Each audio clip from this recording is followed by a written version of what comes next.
Assalamualaikum warahmatullahi wabarakatuh.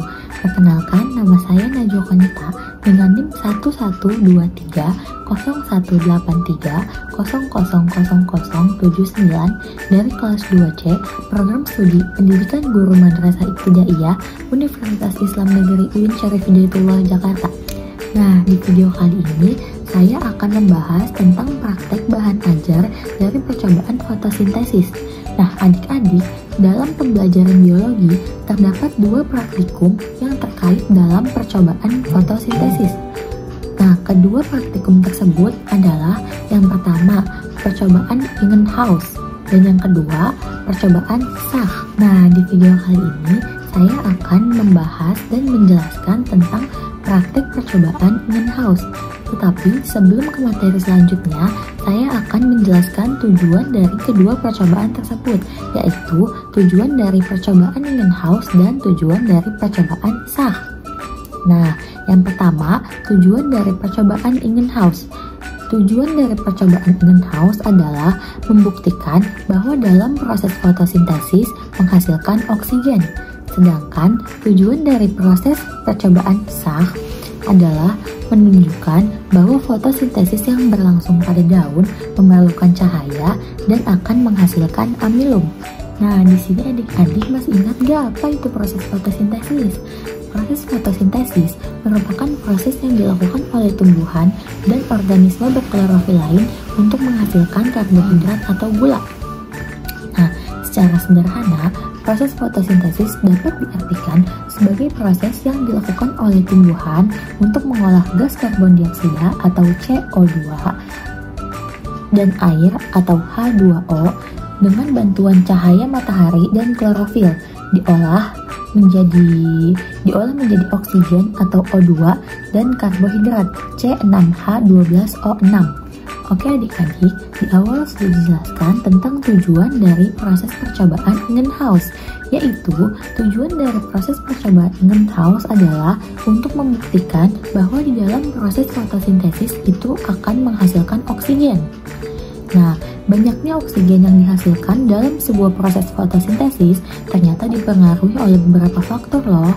Nah, faktor-faktor tersebut adalah yang pertama ada tinggi rendahnya intensitas cahaya, nah yang kedua tinggi rendahnya suhu, dan yang ketiga banyak sedikitnya karbon dioksida atau CO2.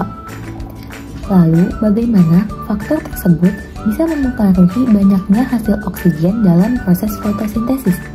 Nah, tujuan dari percobaan kita kali ini adalah untuk menguji percobaan Ingenhousz, di mana menurut Ingenhousz fotosintesis menghasilkan cahaya. Nah, yang kedua, mengamati faktor-faktor yang berpengaruh terhadap proses fotosintesis. Berikut adalah alat dan bahan yang dibutuhkan untuk melakukan praktek fotosintesis dengan percobaan Ingenhousz. Nah, di sini yang pertama, siapkan air mineral, kemudian es batu, dan tanaman Hydrilla verticillata.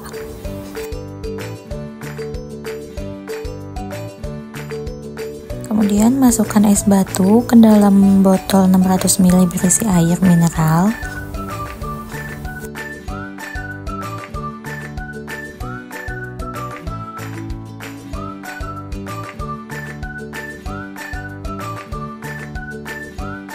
Dan kemudian masukkan Hydrilla verticillata ke dalamnya.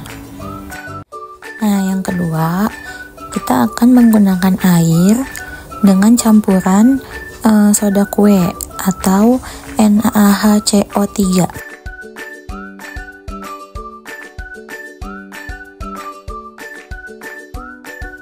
Lalu masukkan Hydrilla verticillata ke dalamnya.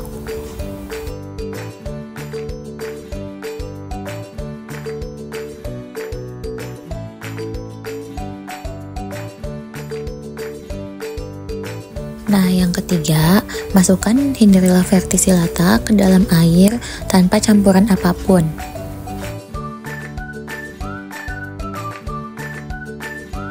Nah, yang keempat, masukkan juga Hydrilla verticillata ke dalam air tanpa campuran apapun.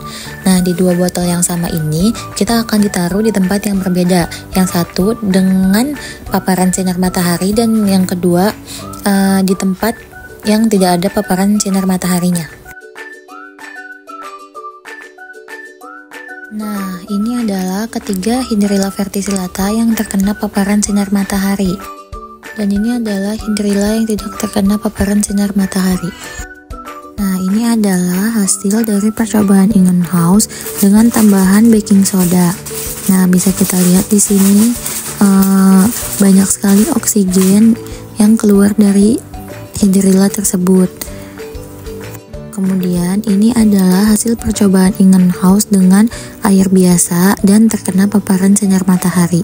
Bisa kita lihat di Hydrilla tersebut mengeluarkan oksigen, tetapi tidak sebanyak yang dia keluarkan ketika kita tambahkan baking soda. Nah, kemudian ini juga hasil dari percobaan Ingenhousz tanpa menggunakan tambahan apapun, tetapi dia tidak terkena paparan sinar matahari. Jadi oksigennya lebih sedikit dibanding yang terkena sinar matahari.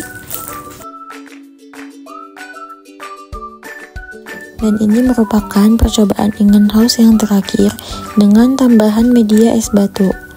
Bisa kita lihat di sini oksigen yang keluar dari tanaman tersebut sangat sedikit dan hampir tidak terlihat.